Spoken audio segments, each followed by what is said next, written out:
reclamation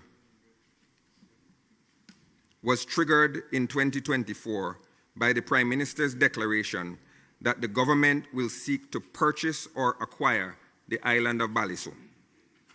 The Prime Minister's declaration signaled a major shift in policy related to the revered island. In the past, our efforts focused on defining the acceptable uses of the island and indicating that we would not approve an alien's landholding license for any investor that sought to use the island in a manner that diminished its cultural or historical significance.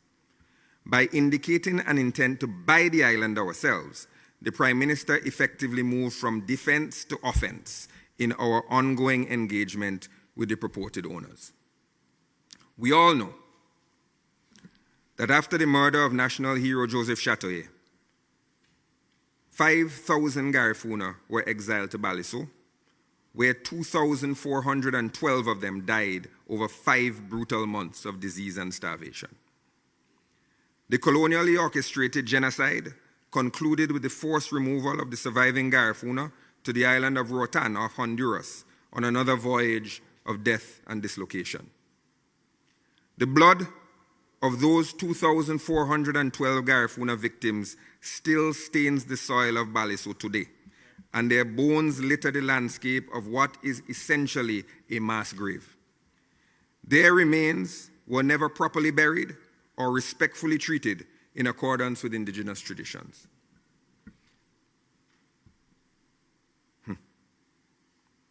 Martinican writer and philosopher Edward Glissant, in his essay, The Quarrel with History, is particularly apt in the contemplation of Balliceaux's role in our national identity. In it, Glissant connects dispossession of land and the imposition of European plantation systems in the Caribbean with the erasing of the collective memory and attempts to create a non-history for people victimized by colonial oppression. He observes repeated attempts to, quote, twist the meaning of heroic acts and remove them from popular memory. He asserts that any community without a collective consciousness and detached from an awareness of self will not be bound together by collective memory, but rather a history that is often reduced for us to a chronology of natural events. He urges the Caribbean people to re-territorialize, re-naturalize the Caribbean island, which for him is also a historical monument and a place of memory. As Glissant forcefully says, quote, nature or land, once severed from its meaning, is as impoverished for man and impotent as being subject of history. And this is where we find ourselves today.